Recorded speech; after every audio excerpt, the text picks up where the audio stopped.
ꯃꯌꯥꯝꯕꯨ ꯊꯣꯏꯕꯤ ꯀꯩꯁꯥꯝꯅ ꯇꯔꯥꯝꯅ ꯑꯣꯛꯆꯕꯒ ꯂꯣꯏꯅꯅ ꯈꯨꯔꯨꯝꯖꯔꯤ꯫ ꯉꯁꯤꯁꯨ ꯃꯍꯧꯁꯥꯒꯨꯝ ꯃꯌꯥꯝꯒꯤꯗꯃꯛꯇ ꯌꯥꯝꯅ ꯅꯨꯡꯉꯥꯏꯔꯕ ꯐꯨꯡꯒꯥ ꯋꯥꯔꯤ ꯑꯃ ꯄꯨꯗꯨꯅ ꯂꯥꯛꯆꯔꯤ꯫ ꯍꯧꯖꯤꯛ ꯃꯌꯥꯝ ꯄꯨꯟꯅ ꯋꯥꯔꯤ ꯑꯁꯤ ꯇꯥꯃꯤꯟꯅꯔꯁꯤ꯫ ꯊꯥꯏꯅ ꯃꯇꯝ ꯑꯃꯗ ꯆꯤꯡꯂꯛꯇ ꯑꯆꯧꯕ ꯎꯖꯥꯎ ꯑꯃ ꯍꯧꯔꯝꯃꯤ꯫ ꯎ ꯑꯁꯤ ꯐꯅ ꯌꯥꯝꯅ ꯆꯥꯎꯏ꯫ ꯎ ꯑꯁꯤꯒꯤ ꯃꯌꯥꯏꯗ ꯑꯍꯣꯕ ꯃꯈꯨꯜ ꯑꯃꯁꯨ ꯂꯩꯔꯝꯃꯤ꯫ ꯑꯍꯣꯕꯁꯤꯒꯤ ꯃꯈꯨꯜꯗ ꯀꯔꯤ ꯂꯩꯕꯒꯦ ꯍꯥꯏꯕꯗꯨꯃꯗꯤ ꯀꯅꯥꯝꯇꯅ ꯈꯪꯕ ꯉꯝꯅꯔꯝꯗꯦ꯫ ꯑꯗꯨꯒ ꯀꯔꯤꯒꯨꯝꯕ ꯈꯪꯅꯤꯡꯗꯨꯅ ꯆꯪꯂꯨꯕ ꯇꯥꯔꯒꯅ ꯆꯪꯈꯤꯕꯗꯒꯤ ꯀꯅꯥꯝꯇ ꯑꯃꯨꯛ ꯍꯟꯅ ꯃꯄꯥꯟꯗ ꯊꯣꯛꯅꯔꯛꯈꯤꯗꯦ꯫ ꯑꯁꯨꯝꯅ ꯃꯁꯤꯗ ꯆꯪꯈ꯭ꯔꯒ ꯊꯣꯛꯂꯛꯈꯤꯗꯕ ꯃꯤ ꯃꯁꯤꯡ ꯑꯁꯤ ꯐꯅ ꯌꯥꯝꯂꯦ꯫ ꯄꯥꯛꯇꯛ ꯇꯧꯕ ꯏꯄꯥꯛ ꯑꯃ ꯂꯩꯔꯝꯃꯤ꯫ ꯏꯄꯥꯛ ꯑꯁꯤꯗ ꯍꯤ ꯃꯆꯥ ꯃꯆꯥ ꯀꯌꯥ ꯑꯃꯁꯨ ꯂꯩꯔꯤ꯫ ꯏꯁꯤꯡ ꯑꯁꯤꯁꯨ ꯌꯥꯝꯅ ꯂꯨ ꯂꯨ ꯂꯥꯎꯗꯨꯅ ꯇꯔꯨ ꯇꯔꯨ ꯅꯤꯛ ꯅꯤꯛ ꯂꯥꯎꯅ ꯌꯥꯝꯅ ꯐꯖꯔꯝꯃꯤ꯫ ꯏꯄꯥꯛ ꯑꯁꯤꯅ ꯂꯥꯟꯊꯣꯛꯈ꯭ꯔꯒꯅ ꯎ ꯋꯥ ꯍꯧꯕ ꯃꯐꯝ ꯑꯃ ꯄꯥꯛꯅ ꯂꯩꯈ꯭ꯔꯤ꯫ ꯃꯐꯝ ꯑꯃꯗꯅ ꯐꯖ ꯐꯖꯕ ꯂꯩ ꯉꯥꯛꯇ ꯍꯧꯕ ꯃꯐꯝ ꯑꯃꯁꯨ ꯂꯩ꯫ ꯑꯗꯨꯒ ꯑꯇꯣꯞꯄ ꯃꯐꯝ ꯑꯃꯗꯅ ꯍꯩ ꯉꯥꯛꯇ ꯍꯧꯕ ꯍꯩꯀꯣꯜ ꯑꯃꯁꯨ ꯂꯩꯔꯝꯃꯤ꯫ ꯅꯨꯡꯁꯨ ꯑꯃꯨꯕ ꯅꯨꯡ ꯑꯉꯧꯕ ꯅꯨꯡ ꯂꯩꯔꯝꯃꯤ꯫ ꯑꯗꯨꯕꯨ ꯍꯥꯏꯔꯤꯕ ꯃꯐꯝ ꯑꯁꯤꯗ ꯁꯥꯗꯤ ꯑꯃꯠꯇ ꯂꯩꯔꯝꯗꯦ꯫ ꯀꯔꯤꯒꯨꯝꯕ ꯀꯥꯟꯗ ꯀꯨꯔꯥꯀꯨꯝꯕꯅ ꯁꯥꯠꯂꯤꯕ ꯂꯩꯁꯤꯡ ꯑꯗꯨꯒꯤ ꯃꯔꯛꯇ ꯀꯣꯏꯄꯥꯏ ꯀꯣꯏꯄꯥꯏ ꯄꯥꯏꯔꯝꯃꯤ꯫ ꯃꯐꯝ ꯑꯁꯤ ꯌꯦꯡꯕꯗ ꯌꯥꯝꯅ ꯐꯖꯕ ꯍꯥꯏꯕꯗꯨ ꯑꯣꯏꯔꯝꯃꯤ꯫ ꯍꯥꯏꯔꯤꯕ ꯃꯐꯝ ꯑꯁꯤꯗ ꯃꯁꯛ ꯃꯇꯧ ꯌꯥꯝꯅ ꯐꯖꯕꯤ ꯂꯥꯏꯔꯦꯝꯕꯤ ꯑꯃꯈꯛ ꯂꯩꯔꯝꯃꯤ꯫ ꯃꯐꯝ ꯑꯁꯤꯕꯨ ꯃꯍꯥꯛꯅ ꯁꯦꯝ ꯁꯥꯕꯅꯤ꯫ ꯏꯄꯥꯛ ꯑꯗꯨꯒꯤ ꯃꯊꯛꯇ ꯍꯤ ꯑꯃ ꯇꯥꯎꯔꯤ꯫ ꯍꯤ ꯑꯗꯨꯒꯤ ꯃꯊꯛꯇꯅ ꯃꯍꯥꯛꯅ ꯐꯝꯂꯤ꯫ ꯍꯤ ꯑꯗꯨ ꯍꯣꯟꯗ꯭ꯔꯕꯁꯨ ꯃꯊꯟꯇ ꯆꯦꯜꯂꯝꯃꯤ꯫ ꯃꯈꯨꯠ ꯑꯗꯨꯅ ꯏꯁꯤꯡ ꯑꯗꯨꯗ ꯍꯥꯏꯐꯦꯠ ꯊꯤꯟꯖꯤꯟꯗꯨꯅ ꯁꯥꯟꯅꯩ꯫ ꯑꯩꯅ ꯁꯦꯝꯖꯕ ꯏꯄꯥꯛ ꯑꯁꯦ ꯏꯪ ꯏꯪ ꯂꯥꯎꯅ ꯀꯌꯥꯗ ꯐꯖꯔꯕꯅ ꯌꯦꯡꯉꯨꯅꯦ꯫ ꯏꯁꯤꯡ ꯑꯁꯤꯅꯒ ꯅꯤꯛ ꯅꯤꯛ ꯂꯥꯎꯅ ꯆꯣꯟꯅ ꯂꯩꯔꯤꯕ ꯌꯥꯝꯅ ꯐꯖꯩ꯫ ꯉꯁꯤꯗꯤ ꯂꯩꯀꯣꯜ ꯑꯁꯤꯃ ꯁꯤꯟꯕ ꯊꯨꯡꯅ ꯀꯣꯏꯊꯣꯛꯀꯦ꯫ ꯍꯤ ꯑꯗꯨ ꯇꯞꯅ ꯇꯞꯅ ꯊꯧꯔꯝꯃꯤ꯫ ꯑꯀꯣꯏꯕꯒꯤ ꯐꯖꯕ ꯑꯗꯨꯕు ꯃꯨꯟꯅ ꯃꯨꯟꯅ ꯌꯦꯡꯖꯩ꯫ ꯃꯍꯥꯛꯅ ꯁꯦꯝꯂꯤꯕ ꯃꯤꯇ꯭ꯔꯪꯒꯤ ꯂꯩꯀꯣꯜ ꯑꯁꯤ ꯍꯥꯏꯔꯤꯕ ꯏꯄꯥꯛ ꯑꯁꯤꯅ ꯀꯣꯏꯁꯤꯜꯂꯤ꯫ ꯏꯄꯥꯛ ꯑꯁꯤꯒꯤ ꯃꯌꯥꯏ ꯏꯊꯠꯀꯤ ꯁꯔꯨꯛꯇꯅ ꯐꯖꯕ ꯂꯩꯀꯣꯜ ꯑꯗꯨ ꯂꯩ꯫ ꯂꯩꯀꯣꯜ ꯍꯥꯏꯖꯕꯒꯤ ꯋꯥꯇꯅꯤ ꯎꯅ ꯍꯧꯕ ꯃꯐꯝ ꯍꯩꯅ ꯍꯧꯕ ꯃꯐꯝ ꯐꯖ ꯐꯖꯅ ꯈꯥꯏꯗꯣꯛꯅꯗꯨꯅ ꯂꯣꯏꯅ ꯂꯩ꯫ ꯃꯍꯥꯛꯅ ꯁꯨꯝ ꯌꯦꯡꯂꯛꯄ ꯑꯁꯤꯗ ꯐꯨꯒꯥꯏꯅ ꯁꯥꯠꯂꯤꯕ ꯂꯩꯔꯥꯡ ꯑꯃꯗ ꯀꯨꯔꯥꯛꯅ ꯇꯣꯡꯗꯨꯅ ꯂꯩꯔꯤꯕꯗꯨ ꯍꯦꯛ ꯎꯔꯝꯃꯤ꯫ ꯃꯗꯨꯕꯨ ꯎꯕꯗ ꯃꯕꯨꯛꯅꯤꯡꯗ ꯈꯟꯖꯩ꯫ ꯐꯖꯕ ꯂꯩꯔꯥꯡꯕꯨ ꯎꯕꯗ ꯉꯥꯎꯗꯕ ꯀꯅꯥꯁꯨ ꯂꯩꯇꯦꯀꯣ꯫ ꯀꯨꯔꯥꯛ ꯑꯁꯤꯅ ꯐꯨꯒꯥꯏꯅ ꯁꯥꯠꯂꯤꯕ ꯂꯩꯔꯥꯡ ꯑꯁꯤꯗ ꯇꯣꯡꯗꯨꯅ ꯂꯩꯍꯤ ꯄꯦꯟꯅ ꯆꯨꯞꯂꯔꯤ꯫ ꯅꯨꯡꯁꯤꯀꯣ ꯃꯇꯧ ꯑꯁꯦ ꯈꯕꯣꯝ ꯊꯟꯅ ꯆꯨꯞꯄꯨꯀꯣ꯫ ꯑꯗꯨꯕꯨ ꯂꯥꯏꯔꯦꯟꯕꯤ ꯑꯩꯒꯤ ꯃꯄꯣꯛ ꯑꯁꯤꯃꯒꯤ ꯑꯣꯏꯅꯗꯤ ꯂꯩꯍꯤ ꯌꯦꯟꯕ ꯍꯥꯏꯕꯗꯨꯃꯗꯤ ꯈꯛ ꯇꯧꯈ꯭ꯔꯔꯣꯏ꯫ ꯇꯥꯏꯕꯪ ꯃꯤꯒꯤ ꯇꯥꯠꯇ ꯑꯩꯅ ꯈꯛ ꯊꯥꯖꯔꯔꯣꯏ꯫ ꯀꯔꯤꯒꯨꯝꯕ ꯑꯩꯅ ꯊꯥꯖꯔꯨꯕ ꯊꯣꯛꯑꯣ ꯑꯩꯇꯅꯤ ꯃꯥꯡꯖꯒꯗꯕ꯫ ꯑꯗꯨꯅ ꯃꯐꯝ ꯑꯁꯤꯗ ꯏꯅꯤꯡꯇꯝꯅ ꯑꯗꯨꯃꯛ ꯑꯩ ꯂꯩꯖꯔꯒꯦ꯫ ꯑꯩꯒꯤ ꯆꯤꯟꯖꯥꯛꯅ ꯇꯥꯏꯕꯪ ꯃꯤꯕꯨ ꯑꯗꯨꯃꯛ ꯑꯣꯏꯔꯒꯦ꯫ ꯂꯥꯏꯔꯦꯝꯕꯤꯅ ꯁꯦꯝꯕ ꯃꯤꯇ꯭ꯔꯪꯒꯤ ꯂꯩꯀꯣꯜ ꯑꯁꯤꯗ ꯍꯦꯛ ꯆꯪꯂꯛꯄ ꯇꯥꯏꯕꯪ ꯃꯤꯁꯤꯡꯕꯨ ꯅꯨꯄꯥꯕꯨ ꯑꯣꯏꯔꯕꯁꯨ ꯅꯨꯄꯤꯕꯨ ꯑꯣꯏꯔꯕꯁꯨ ꯃꯍꯥꯛꯅ ꯃꯣꯏꯊꯦꯝ ꯇꯧꯗꯨꯅ ꯂꯣꯏꯅ ꯐꯥꯏ꯫ ꯑꯗꯨꯒ ꯃꯍꯥꯛꯀꯤ ꯃꯆꯤꯟꯖꯥꯛ ꯑꯣꯏꯗꯨꯅ ꯂꯣꯏꯅ ꯆꯥꯊꯣꯛꯏ꯫ ꯆꯪꯕꯨ ꯆꯪꯂꯛꯈ꯭ꯔꯕꯗꯤ ꯑꯃꯨꯛ ꯍꯟꯅ ꯃꯄꯥꯟꯗ ꯊꯣꯛꯈꯤꯗꯦ꯫ ꯑꯗꯨꯕꯨ ꯃꯍꯥꯛꯀꯤ ꯑꯁꯤꯒꯨꯝꯕ ꯇꯝꯊꯤꯕ ꯊꯧꯑꯣꯡ ꯑꯁꯤ ꯀꯅꯥꯝꯇꯅ ꯈꯪꯂꯝꯗꯦ꯫ ꯍꯤ ꯑꯗꯨ ꯍꯣꯜꯂꯝꯕꯗꯒꯤ ꯎ ꯉꯥꯛꯇ ꯍꯧꯕ ꯃꯐꯝ ꯑꯗꯨ ꯌꯧꯔꯛꯂꯝꯃꯤ꯫ ꯍꯤꯗꯨ ꯊꯧꯖꯤꯟꯗꯨꯅ ꯈꯥꯝꯂꯦ꯫ ꯑꯗꯨꯒ ꯃꯍꯥꯛ ꯄꯥꯏꯈꯠꯂꯛꯏ꯫ ꯎ ꯃꯔꯛ ꯑꯗꯨꯗ ꯀꯣꯏꯄꯥꯏ ꯄꯥꯏꯁꯤꯜꯂꯝꯃꯤ꯫ ꯃꯐꯝ ꯑꯁꯤꯗ ꯍꯧꯔꯤꯕ ꯎꯄꯥꯜꯁꯤꯡ ꯑꯁꯤꯒꯤ ꯃꯅꯨꯡꯗ ꯃꯤꯇ꯭ꯔꯪꯒꯤ ꯅꯠꯇꯕ ꯎꯄꯥꯜ ꯑꯃꯈꯛ ꯌꯥꯎꯏ꯫ ꯍꯥꯏꯔꯤꯕ ꯎꯄꯥꯜ ꯑꯁꯤ ꯌꯥꯝꯅ ꯆꯥꯎꯏ꯫ ꯎꯄꯥꯜ ꯑꯁꯤꯗ ꯑꯍꯣꯕ ꯃꯈꯨꯜ ꯑꯆꯧꯕ ꯑꯃꯁꯨ ꯌꯥꯎꯏ꯫ ꯎꯖꯥꯎ ꯑꯁꯤꯃꯛ ꯇꯥꯏꯕꯪ ꯃꯤꯅ ꯆꯪꯅꯕ ꯆꯤꯡꯅꯨꯡ ꯑꯗꯨꯗ ꯍꯧꯏ꯫ ꯆꯤꯡꯅꯨꯡ ꯑꯗꯨꯗ ꯍꯧꯕ ꯎꯄꯥꯜ ꯑꯗꯨꯒꯤ ꯑꯍꯣꯕ ꯃꯈꯨꯜ ꯑꯗꯨꯗ ꯆꯪꯁꯤꯜꯂꯒ ꯃꯤꯇ꯭ꯔꯪꯒꯤ ꯂꯩꯀꯣꯜ ꯑꯁꯤꯗ ꯐꯥꯎꯗꯣꯔꯛꯀꯗꯧꯔꯤꯕꯅꯤ꯫ ꯑꯁꯨꯝꯅ ꯂꯥꯏꯔꯦꯝꯕꯤꯁꯤꯅ ꯂꯥꯡ ꯊꯥꯛꯂꯤꯕꯅꯤ꯫ ꯎꯖꯥꯎ ꯑꯗꯨꯒꯤ ꯃꯅꯥꯛꯇ ꯆꯪꯁꯤꯟꯗꯨꯅ ꯂꯩ꯫ ꯑꯗꯨꯒ ꯍꯥꯏꯖꯩ, ꯎꯄꯥꯜ ꯑꯁꯤꯗꯅꯤ ꯇꯥꯏꯕꯪ ꯃꯤꯅ ꯆꯪꯂꯛꯀꯗꯧꯔꯤꯕ ꯑꯁꯦ꯫ ꯃꯄꯥꯜꯗꯒꯤ ꯆꯪꯂꯛꯂꯒ ꯃꯅꯨꯡ ꯑꯁꯤꯗ ꯐꯥꯎꯗꯣꯔꯛꯀꯗꯕꯅꯤ꯫ ꯃꯁꯤꯗ ꯐꯥꯎꯕ ꯐꯥꯎꯖꯤꯜꯂꯛꯂꯕꯗꯤ ꯃꯍꯥꯛ ꯑꯗꯣ ꯑꯗꯨꯃꯛ ꯑꯩꯒꯤ ꯈꯨꯠ ꯆꯜꯂꯦ꯫ ꯑꯩꯒꯤ ꯈꯨꯠꯇꯕꯨ ꯇꯥꯈ꯭ꯔꯕꯗꯤ ꯃꯍꯥꯛ ꯑꯗꯨꯝ ꯁꯤꯔꯦ꯫ ꯃꯐꯝ ꯑꯁꯤꯗ ꯆꯪꯂꯛꯇꯨꯅ ꯑꯩꯅ ꯁꯦꯝꯂꯤꯕ ꯃꯤꯇ꯭ꯔꯪꯒꯤ ꯂꯩꯀꯣꯜ ꯑꯁꯤꯕꯨ ꯎꯍꯟꯗꯨꯅ ꯃꯈꯣꯏ ꯄꯨꯝꯕꯒꯤ ꯃꯃꯤꯠꯄꯨ ꯊꯛꯀꯠꯍꯟꯒꯅꯤ꯫ ꯐꯖꯔꯕ ꯑꯩꯒꯤ ꯂꯩꯀꯣꯜ ꯑꯁꯤꯗ ꯉꯥꯎꯍꯟꯒꯅꯤ꯫ ꯂꯥꯏꯔꯦꯝꯕꯤꯗꯨ ꯃꯐꯝ ꯑꯗꯨꯗꯒꯤ ꯑꯃꯨꯛ ꯃꯐꯝ ꯑꯃꯔꯣꯝꯗ ꯄꯥꯏꯊꯣꯔꯛꯂꯤ꯫ ꯁꯣꯝꯗꯅ ꯎ ꯌꯥꯟꯕ ꯅꯨꯄꯥ ꯑꯅꯤꯈꯛ ꯆꯤꯡ ꯑꯗꯨꯒꯤ ꯃꯅꯨꯡꯗ ꯆꯪꯂꯛꯂꯝꯃꯤ꯫ ꯃꯈ꯭ꯋꯥꯡꯗ ꯊꯧꯔꯤ ꯑꯃꯃꯝ ꯀꯤ꯫ ꯑꯗꯨꯒ ꯃꯈꯨꯠꯇꯅ ꯁꯤꯡꯖꯪ ꯑꯃꯃꯝꯁꯨ ꯄꯥꯏ꯫ ꯃꯈꯣꯏ ꯑꯅꯤꯅ ꯑꯁꯨꯝ ꯆꯪꯁꯤꯜꯂꯛꯄꯅ ꯆꯤꯡ ꯑꯗꯨꯒꯤ ꯈꯔ ꯁꯨꯛꯄ ꯃꯐꯝ ꯑꯗꯨ ꯌꯧꯁꯤꯜꯂꯛꯂꯝꯃꯤ꯫ ꯇꯣꯝꯕꯤ ꯅꯧꯅ ꯃꯍꯥꯛꯀ ꯂꯥꯛꯃꯤꯟꯅꯔꯤꯕ ꯃꯇꯥꯎ ꯊꯦꯝꯕꯕꯨ ꯌꯦꯡꯗꯨꯅ ꯍꯥꯏꯔꯛꯏ, ꯏꯇꯥꯎ, ꯑꯩꯈꯣꯏꯅꯤꯅ ꯆꯪꯁꯤꯜꯂꯛꯂꯤꯕ ꯃꯐꯝ ꯑꯁꯦ ꯃꯅꯨꯡꯗ ꯐꯅ ꯑꯣꯏꯔꯁꯦ꯫ ꯁ꯭ꯋꯥꯏ ꯃꯄꯥꯁꯤꯗꯤ ꯑꯩꯈꯣꯏꯅ ꯄꯥꯛꯅꯁꯨ ꯆꯠꯅꯗꯦ꯫ ꯑꯩꯈꯣꯏꯕꯨ ꯆꯪꯁꯤꯟꯈꯤꯁꯦ ꯍꯥꯏꯕ꯭ꯔꯣ? ꯍꯣꯏ, ꯈꯔꯒ ꯆꯪꯁꯤꯜꯂꯒ ꯌꯦꯡꯁꯤ꯫ mi kaya changnadaba oibanina usu achau-chauba faza mayam ama soina hauramgani haububudi hauramgani haibabu isuk-sukpasida changsinbase khoktak charga leirini hera nupa mandaba kaisu tawre adum changsinsi hoi changsilasi makhoi anido makha tana sum changsilami khara changsinbadagidi u achau-chauba faza mayam ama hauduna leremlibadu uri tombi nong nairi uzaw mayam sidi aina haidro somdani hena u achau mayam ma hauramgani haidana is aina hai kai hairaga man hai kaina hoini ado karamba yansiga haibado nang suyengo amatang yanbadi aikhoi anina hendokna ngamgani dana thembana u singadu basum yengdun haire asau bage asau bangakta karamba yangadoino kangjidai gyanga tadre tombi no su koyeng yenglami asum yenglakpada yamna asaupu u masu hauribadu uraklami ida asida hauriba u sidi yam chawini karamunu nang haidubo tombi nauna makhut thinuna tai tu asomda leibase hoine yam chawini asi hoina hekti yala sebro asidi chawmuli he aikhoini ne hekta yan mangam tong mande atopoin yansi yandi yaningre daibo tombi nauna uzaw aduda mun yengsilu matamda uzaw aduda ahoba makhul ama leiribadu uraklami mahakna haire ida uzaw sida amta mun yengsiluni ahoba makhul ama leiribase udrengo thembana mun yengduna hoi sibu kari urizano amta changsil yengsilo hera kari changduino da matam mangnaba changsilausi asi haidina makhoi anidu uzaw aduki manaktamna changsilami uzaw makhong adu leptuna munna yengi tombi nauna mi mabu changwa yani ne masigi makhul sidi sida changlaga kai gana doino changum sila sum changlabadi haibe wanida manung sida kari ga leiba zano u manung dabu kari leinege kaishu leramoida leramdau malida amta changla yengsi manung sida but leijaram sani maraina kadai but noda haifetang changlaga kitang yengsi tombi no mahaki mathamoi aduda uzaw adugi ahoba makhul aduda changningmagi apamba kaya ama phauраklami mahakna mamang thaduna makhul adu changsilami thembasu matung inaduna changi thembana ida koinu manung sidi pugam hek mamida nangam tu ujreidi yani adum changsi kaisi tawroi tu aigi purisida parga yalo makhoi ani na khara changsinbaga asang aman khara uraklami maduda tombi nauna hai ida yenguni muta asida leiribasibu karino thembana munna yengdun haire asibu upamina tabrane mani ne uzaw sigi manungda kamaina ma haudu leramlibno asibu chumli bazala aduni ni aidi ingak ngaida tawise amukta changsin khonemta hoi changsilaga yengba haibaduni asi haiduna makha tana kharga changsilami makhoi anidu uwadugi manungdagi phaudorakle mapal aduda phansong thoi makhoi ani ni hek tholakpadagidi uwadugi aho makhuladu phunjin khirami thembana ida aikhoi ni na thoklakiba makhuldo phunjin khreni hoine kamai tawdu bisite asi haiduna makhut aduna uwaduda thengduna yenglami thembana mafam adugi akoibada maikoyei leiduna yenglami fazaba leiba mafamsing adu ubada mahaki pukning wakal anidu madud lupsingkibugum tawrei mahakna hairei ida tu amta yengni somda fazaba umayam mana somda haudu leiribase tombi nausu maduda yengi awang bu usingna kungna fazana haudu leirambadu ubada makhoi anidu ngaklami kamai tawriba zanu masibo tasingna ngakta hawini wangsu fana wangi mafam masibu karamba mafam oiriba zano thembana amuk dudu ipak masa maga leine ai hisu lei da hoini da hi ga shu leine lawe hi si oina hekti tongsi tombino amadi themba makhoi anidi mafam adu leiramliba sing adu ubada hen harauba haibadu oirami hi adu da kakhatli makhoi anina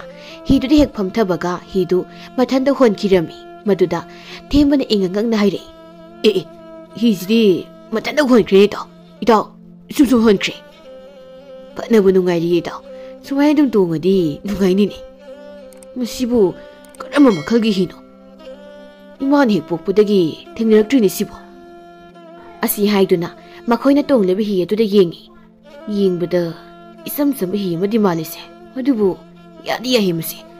Masiguma matang leirabadi ko. Aduni ni. Asiguma hi matang leirabadi koining masening mo phamda. Suawadana koiba satpa yarni. Nungai roidani taw. Hoini tongbu supana nungai. Ising asinaga lulu laraga phajariba itaw. Irubulu ningeda. Amur anirak panpan jongtaduna irupse aibro. Madang sadi taw. Ire phana ludu leramlabadi amu irak nadun sinani. Adum tongasida. Sum haibai wanida. Hi adu tongbagi nungaiba amaga loinana nakalda leikriba ithat adudasu koyeng yengi. Ithat aduda leiriba horiba sing adu makhoi anina hanam to ukidriba sing oina tawri. Aduna awa uba khudingda loina ngakpa haibadu oiri. Thembana itaw tutu asomdagi siengune. Hai pami male. Mayam ama rengsana horibase. Mani ne hai pami mali ne. Nobab tawnu stowe. Oiraba zala. Mande damasi. Changsilaga yengusi. Hisi kamai tawba. Hisi mathantanasu adum honbalina kamai khamdu sibo. Khangdene so kamai khamni hise. Makhoi ani na sumna hi kamaina khangwadagi haina khalingai tanja sida hi adu thawba sap lepkhirami aduga himai adu leirairom de leisilaklami. Matawadda makhoi ani di amuka sungakle. Ito masigi hi sidi pura ayabini ko. Ai khoina lepki haina haira kansida lepoi bizani. Padadum nungairi matantanaga mamaiga leisilaktana. Si hanamta kumthausi se. Asi haiduna makhoi ani du hidudagi kumthana rammi aduga mamai amuk leithorei. Tombi nang naire. Masina haikol oiramale. Hei pami mayam ama makal kayam hauri. Tu usigi matum taba hisini ngasai ukibudo law heusi. Makhoi ani do sangsilami hai makhong du yoraduna hai pami mathak aduda yengkhalaklami. Yengkhalu matam adudadi makhoi na ukiba hai singa dudi amata leramche. Adumna tawbaduda makhoi ani du amuka ngakpa haibdu oirami themban haire. Ito sida hujikta nobab manba hai mayam palawbadai ne. Huine masi yantharaga palawbani ne. Leramche. Kadai sakre. Sida sunati. Atai mayam dusu amta palamche. Yengune.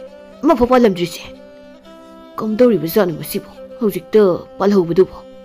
Ito masigi mapamse sum chingnaraklibo. Aikhoi anina ngasai hek changlakpa hauba kandudagi angakpa kayam thengnakre. Hujik sungakli.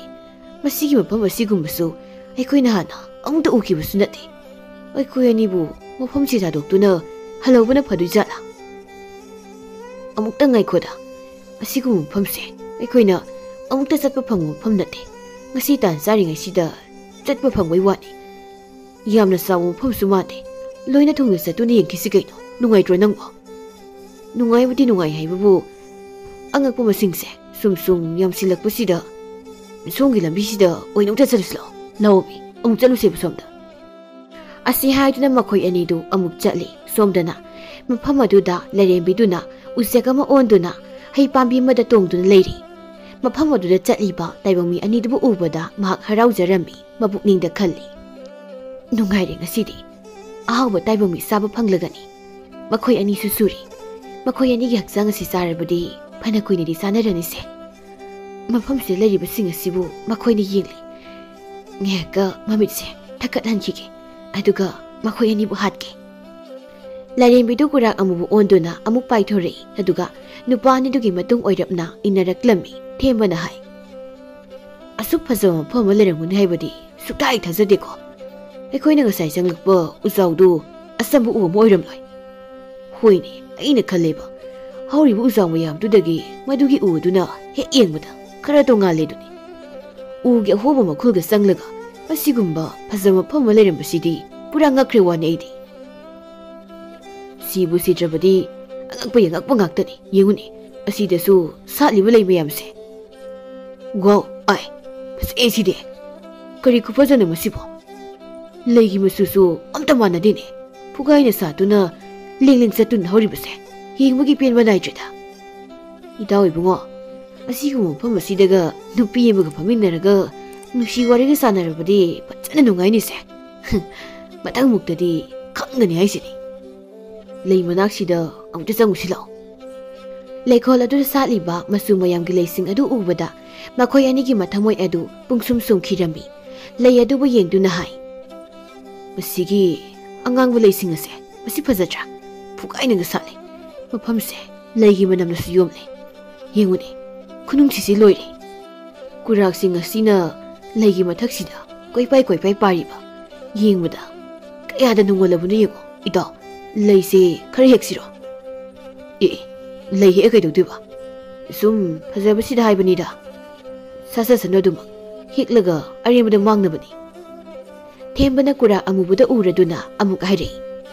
masigi kura amubu sigi masase masi yam pak zawine phajana paiba phajaba mayek amasu yekline huine phajaini siso mafam asida leiribisingse loinek phajai aduga amukta ukhitriba ngakta soi makhoi anina mafamdudagi mamai amuk leiduna onthorakpada leikol adugi nakanda saurap tawba nung amuba amaga nung angauba amaga leiribudu uraklami tombi nung nairei ito nung ni sidi amuba amaga angauba amaga mafam sidasu nung angauba kaise leiboire ito thaina aina wari mataki bulai kari wari no ito hairaudana law nung asigi unakta sangduna ngyak famlusi aduga haige hakjang si ware makhoi ani du sangsinu na phami kai wari no hairaudana masigi nung ango sibu raga ningsing lakpagi wani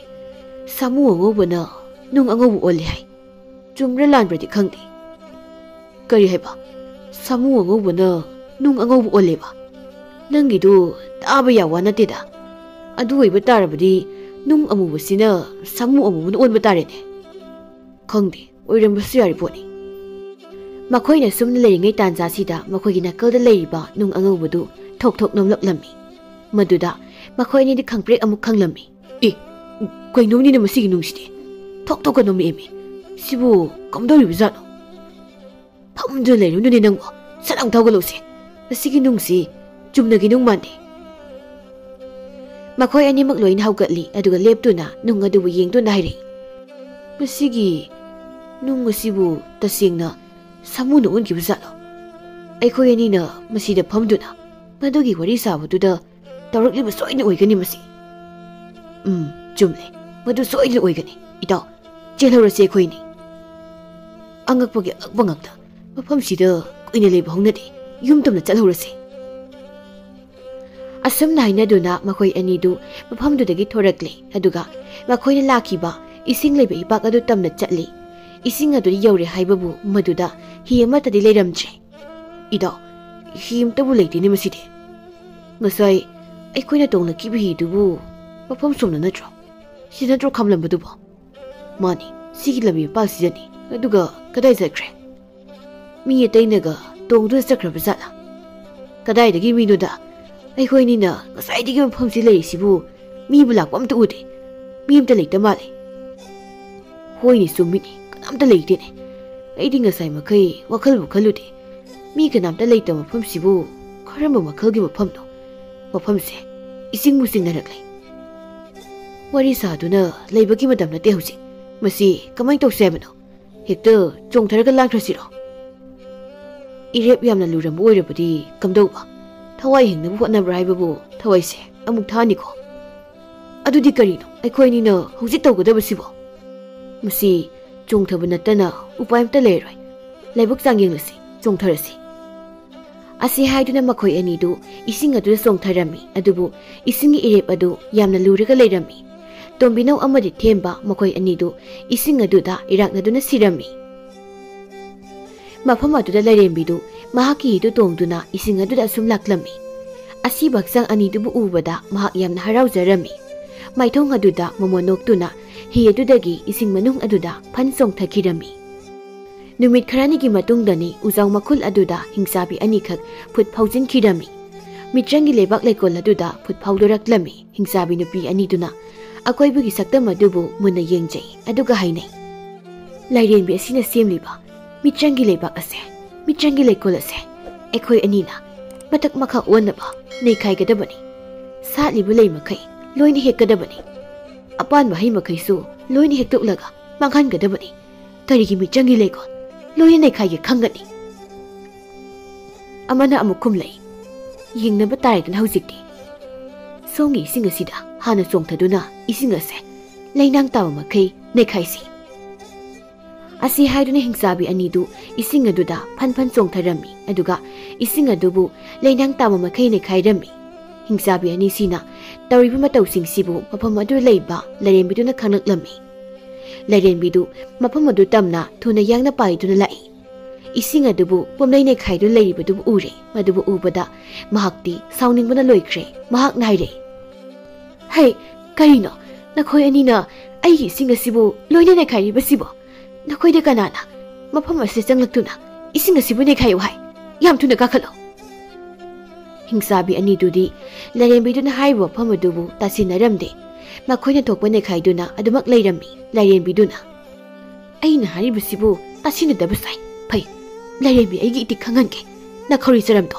मेतुना हाके खंगनी हिंसाबि अमना असुमना खुमलै नंग नै कोइनिगी खोरि चरम से मेटलगा अइखोय अनिना जगोय सादु लेगदब नते नंगदु ओइन हाटकदी कनाना ngमगे हाइबदो यिंगनबा तारदना मफम असे अइगिनी नखोय अनिबु हौजि अइना हाटपा तारे असे हाइदुना इसिंग मनुंग अदुदा fun सोंगथारमी अदुगा मदुदा लैरिबा हिंसाबिदुगा फुनबा हौरमी सोमदना उजाव अदुगी मखोंगदा उग्यानबा Lakpa मियोय मरी मंगा लेपतुना लेरी उबदुबु अहानबु उबा मिकुप अदुदा मथमोयदा करिगुमा इहुल अमा फाउदुना चंगसिलकपनी मखोयना उजाव अदुदा येंगदुना लेरिंगे अदुदा उजाव अदु मथनता थोकथोक नमलकलमी असुमना नमलकपगी मरमदी इसिंग मनुंग अदुदा हिंसाबि अनिदुगा लरेंबिदुगना खतनबगिनी नुपा अमना इंगंगंगना हाइरे इ मसिगी उजाव सिदी करम मखलगी उजावनो इदा मसिगी उजाव सि सोइदन ओइरंबा ताइ लरेंबि अमा